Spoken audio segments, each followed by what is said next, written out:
ఇవాళ వీడియోలో మనం చేయబోతున్నాం ఎగ్ బుర్జీ. అయితే ఈ ఎగ్ బుర్జీ రెసిపీ అనేది మీలో ఎంతమంది సింపుల్ వేలో ఒక 10 నిమిషాల్లో ఎంతమంది చేయగలరు? ఒక 5 to 10 మినిట్స్ టేస్ట్ అద్దిరిపోవాలి. ఈ వీడియోలో నేను మీకు చెప్పేది అదే.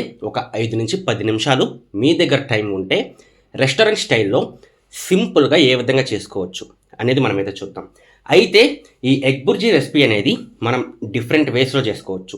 చిల్లీతో చేయొచ్చు, మసాలాతో చేయొచ్చు, ఓన్లీ బ్లాక్ పెప్పర్తో చేయొచ్చు. ఈ వీడియోలో మనం చేసేది చిల్లీతో మనమైతే చేస్తున్నాం. చిల్లీ అంటే మనకి నార్మల్గా మిర్చి ఉంటుంది కదా, ఈ మిర్చితో మనమైతే చేస్తాం. ఎక్కడ కూడా చిల్లీ పౌడర్ అనేది మనమైతే యూస్ చేయం. అండ్ సింపుల్గా నేనైతే చూపించేస్తాను.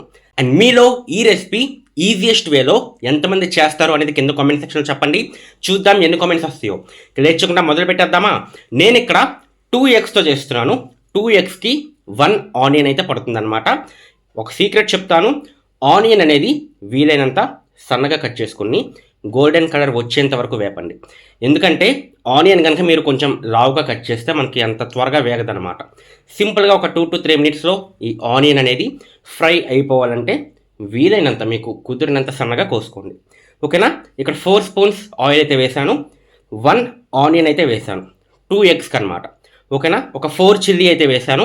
ఇక్కడ మనం చిల్లీ పౌడర్ అనేది ఎక్కడ కూడా యూస్ చేయం కాబట్టి ఇప్పుడు మనం వేసిన ఈ చిల్లీ ఏదైతే ఉందో ఆయిల్లో ఒక 4 to 5 మినిట్స్ బాగా ఫ్రై అవ్వాలి.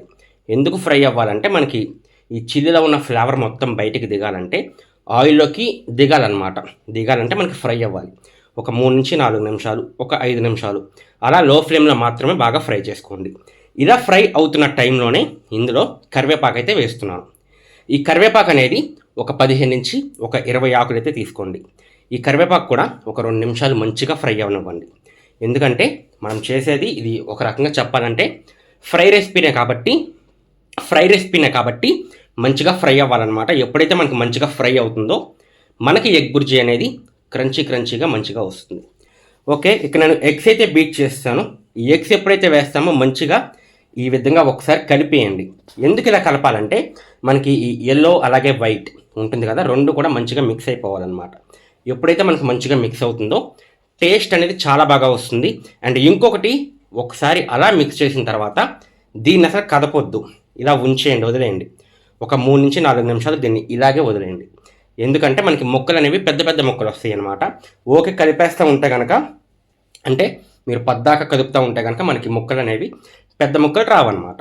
ఒక 3 నుంచి 4 నిమిషాలు అలా వేపిన తర్వాత ఒకసారి తిప్పుకొని మంచిగా ఫ్రై చేసేయండి. చూసారా, మనకి ముక్కలు అనేవి కొంచెం పెద్దగా వచ్చినాయి. ఇక ఇందులో ఫైనల్గా మసాలా చెప్తాను. సింపుల్గా మనకి సరిపడా ఒక 1.5 స్పూన్ సాల్ట్ అయితే వేసుకున్నాను. మీరు క్వాంటిటీ ఎంత తీసుకుంటారో దానికి తగ్గట్టు మీరైతే సాల్ట్ అయితే వేసుకోండి. ఈ సాల్ట్తో పాటుగా మంచిగా బ్లాక్ పెప్పర్ పౌడర్ అనమాట. ఈ బ్లాక్ పెప్పర్ పౌడర్ అనేది 1 స్పూన్ అయితే నేనైతే వేసుకుంటున్నాను. 1 స్పూన్ అయితే సరిపోతుంది. దీనితో పాటుగా ధనియా జీరా పౌడర్, ఇది ఒక 1/2 స్పూన్ అయితే సరిపోతుంది. ధనియా జీరా ఈ 2 కూడా మంచిగా మిక్స్ చేసేసి మీరు మిక్సీ పట్టేస్తే మీకు పౌడర్ అయిపోతుంది అనమాట. ఈ 3టితో పాటుగా చికెన్ మసాలా, ఈ చికెన్ మసాలా కూడా కొద్దిగా సరిపోతుంది, ఒక 1/2 స్పూన్. ఉంటే కనుక అరోమాటిక్ పౌడర్, ఈ అరోమాటిక్ పౌడర్ ఉంటే వేసుకోండి, లేకపోతే ఆప్షనల్ స్కిప్ చేసేయచ్చు. అరోమాటిక్ పౌడర్ అనేది ఒక మంచి టేస్ట్ అయితే ఇస్తుంది. ఒక 1/2 స్పూన్ వేసుకుంటే సరిపోతుంది అనమాట. ఇప్పుడు మంచిగా మొత్తం మిక్స్ అయ్యే విధంగా మనం వేసిన మసాలాస్ అన్నీ కూడా ప్రతి ముక్కకి బాగా పట్టే విధంగా ఒక్కసారి మంచిగా తిప్పేసుకుంటే మన ఎగ్ బుర్జీ అనేది రెడీ అయిపోతుంది.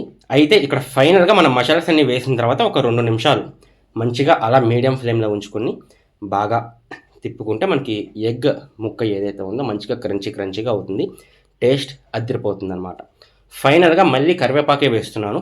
ఒక గుప్పెడు కరివేపాకు అయితే వేసుకోండి. ఫైనల్గా మంచి టేస్ట్ అయితే వస్తుంది. కరివేపాకు వేసుకుని మంచిగా తిప్పేయండి. ఇది వేడి వైట్ రైస్లో కానీ చపాతీలో కానీ నెక్స్ట్ లెవెల్ ఉంటుంది.